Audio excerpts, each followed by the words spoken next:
पास चंदौली जिले के सकलडीहा के विद्वान अधिवक्ता वरिष्ठ अधिवक्ता छेदीलाल कुशवाहा जी हैं।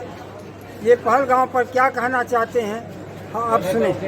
पहलगाम में जो पर्यटकों के ऊपर कायरानापूर्ण हमला हुआ है उसकी जितनी निंदा की जाए वो कम है, और जिन परिवारों के लोगों को गोली लगी है उन परिवारों के प्रति मेरी गहरी संवेदना है और उनके प्रति मैं अपना जो है शोक संवेदना व्यक्त कर रहा हूँ। लेकिन इस घटना के पीछे मुझे कहीं न कहीं वहाँ के एडमिनिस्ट्रेशन का फेल्योर नज़र आता है, तथा इसमें कहीं न कहीं क्योंकि कहा यह जा रहा है कि आतंकवादियों ने पर्यटकों का धर्म पूछ करके गोली मारा, तथा एक पर्यटक को गोली मारी गई तथा उसकी पत्नी से ये कहा गया कि जाकर के प्रधानमंत्री से तुम बताना। इसमें कहीं न कहीं साजिश नज़र आती है। और इसमें आज तक जितनी भी आतंकवादी घटनाएं हुई हैं, आतंकवादी आता है सीधे गोली चलाता है और जाति धर्म मजहब संप्रदाय नहीं पूछता है। यह राजनीति के बहाने किसी न कहीं न एक कौम को टारगेट किया जा रहा है कि एक कौम पूरे इस विश्व में जो है आज टेररिस्ट के रूप में काम कर रही है, जो निहायत ही गलत है।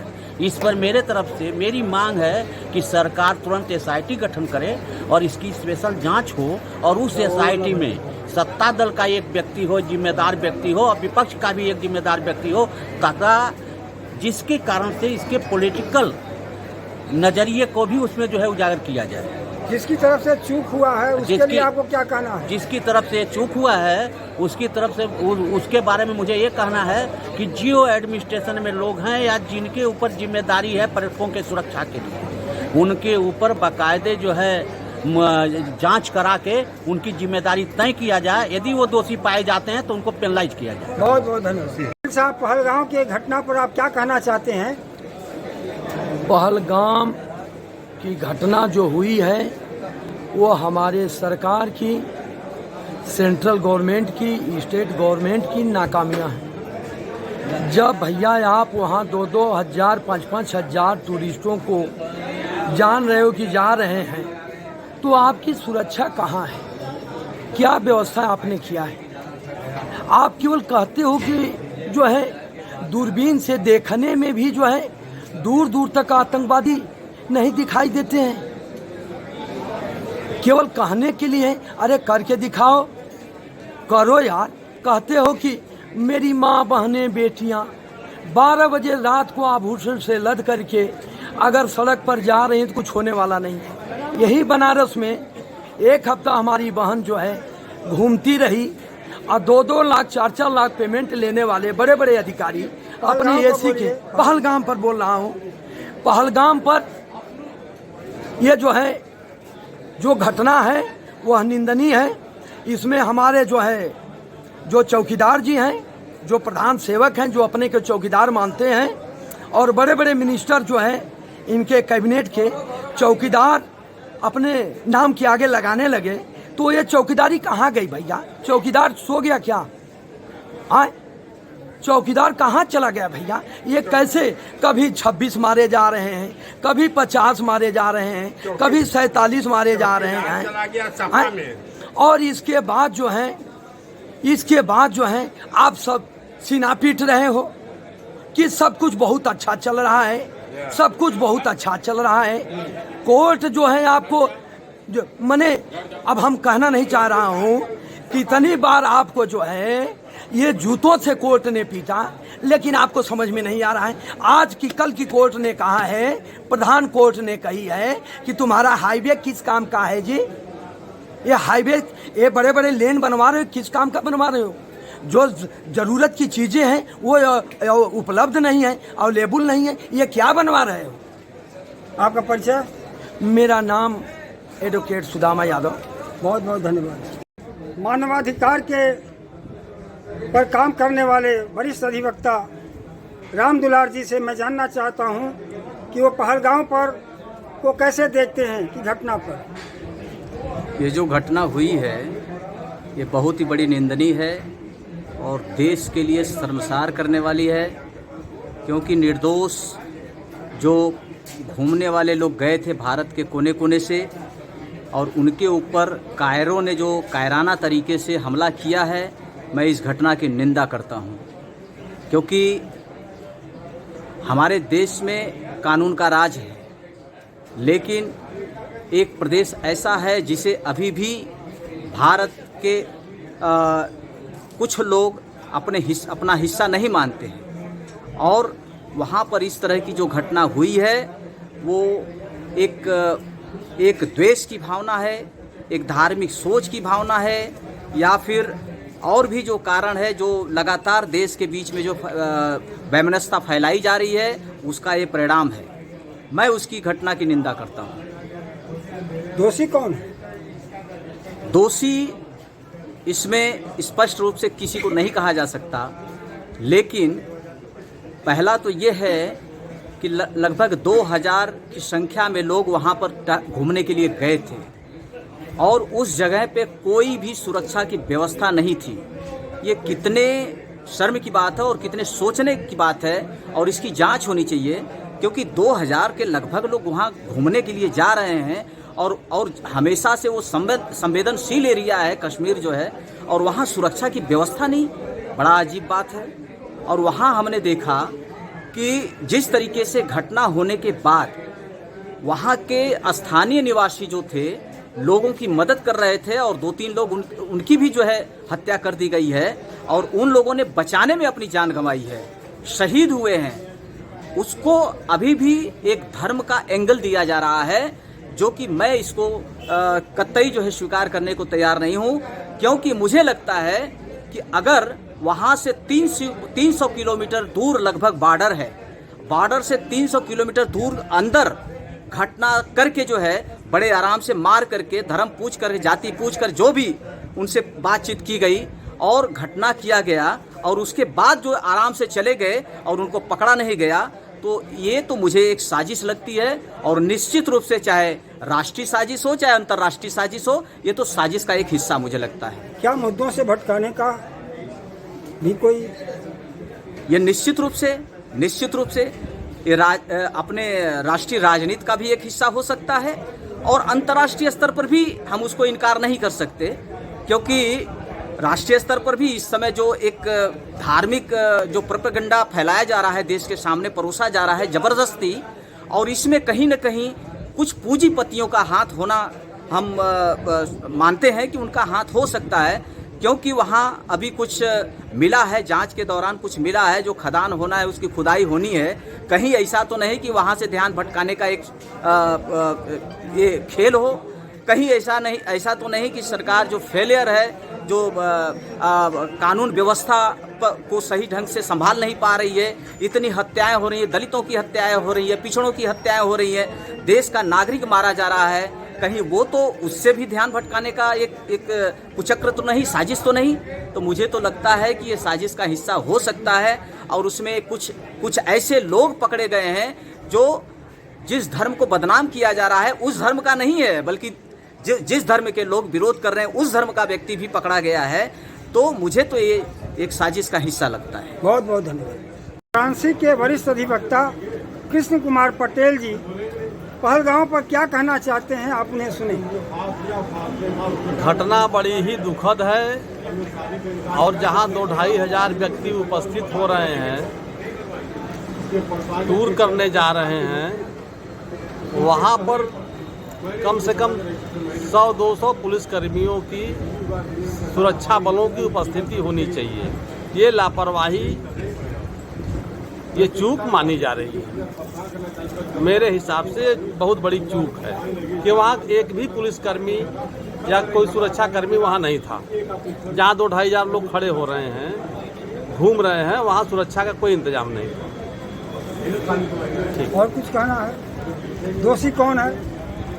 अब दोषी, अब व्यवस्था को दोषी दिया जाएगा कि बनारस जैसा शहर जहाँ पर कि हम लोग रहते हैं, हर चौराहे पर 2-4 सिपाही मौजूद रहते हैं, और वो संवेदनशील एरिया है, संवेदनशील जगह पर मुकम्मल इंतजाम होना चाहिए। इसके जिम्मेदार लोगों को जिम्मेदार माना जाएगा। बहुत अधिवक्ता एवं किसान नेता, तो क्या कहना है आपको पहलगाम पर?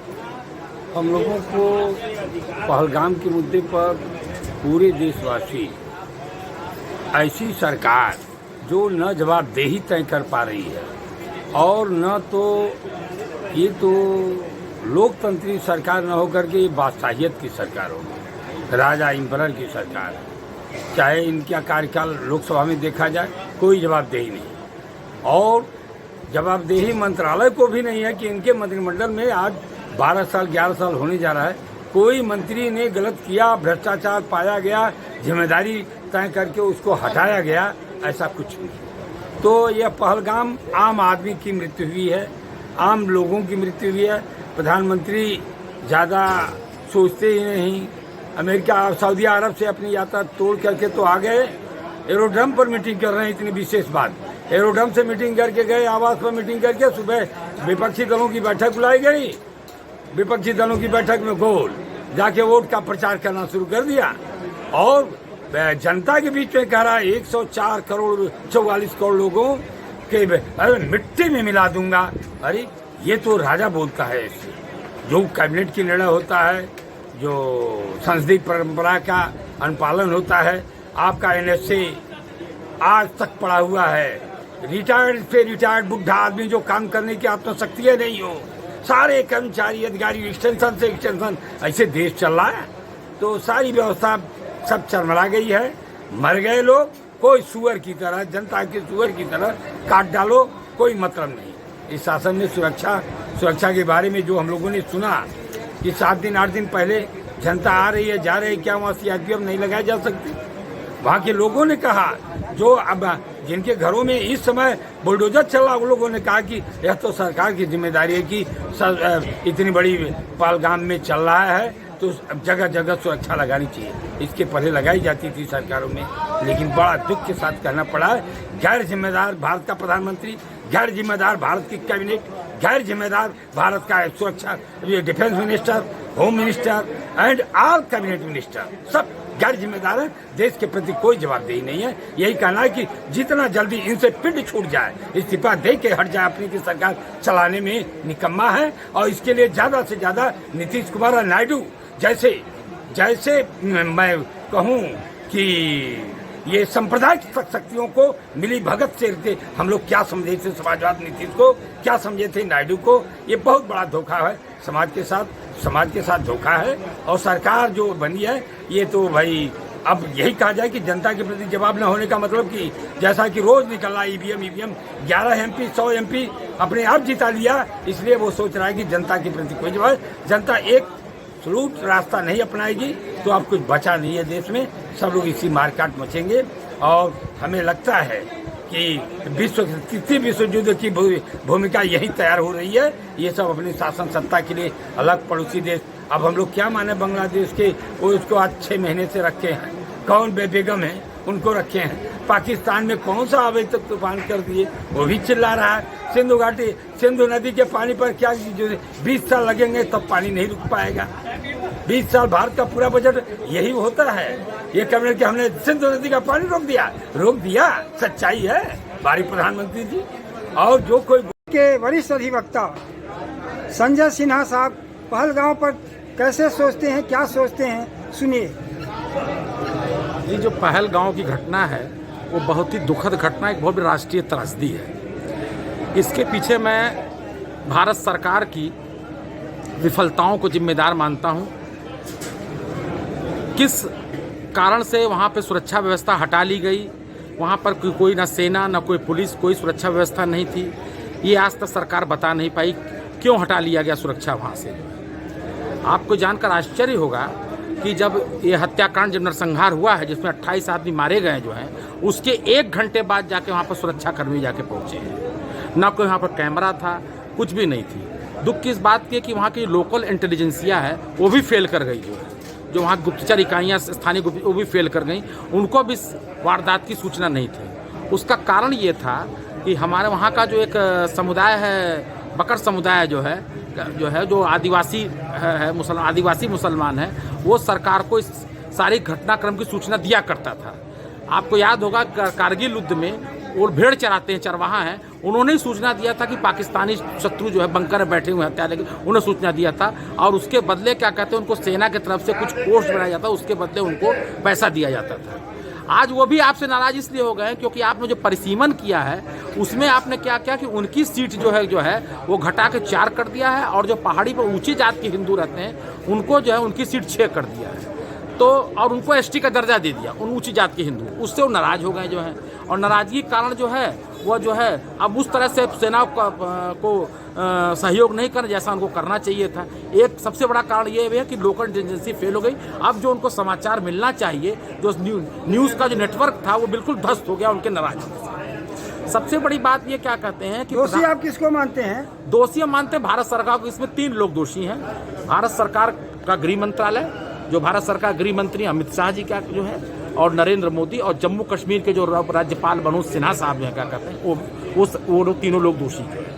अच्छा, दूसरी चीज़ सबसे बड़ी बात यह है कि आप ये जानकर आश्चर्य करेंगे जो है कि आज तक जैसे पुलवामा कांड हुआ उसमें 300-350 किलो RDS कहाँ से आया है, इसका खुलासा आज तक मोदी जी ने नहीं किया, ना भारत सरकार से कोई खुलासा कोई कर पाई। आपको जानकर आश्चर्य होगा कि अभी ईडी कुछ दिन पहले ईडी का कार्यालय में आग लग गई। वहाँ पर जितनी महत्वपूर्ण फाइलें थी, नीरव मोदी, मेहुल चौकसी, ये सबकी फाइलें जल के राख हो गई। अब कल को अगर कोर्ट पूछेगी भाई उनकी फाइल है तो साहब हमारे पास तो फाइलें नहीं है।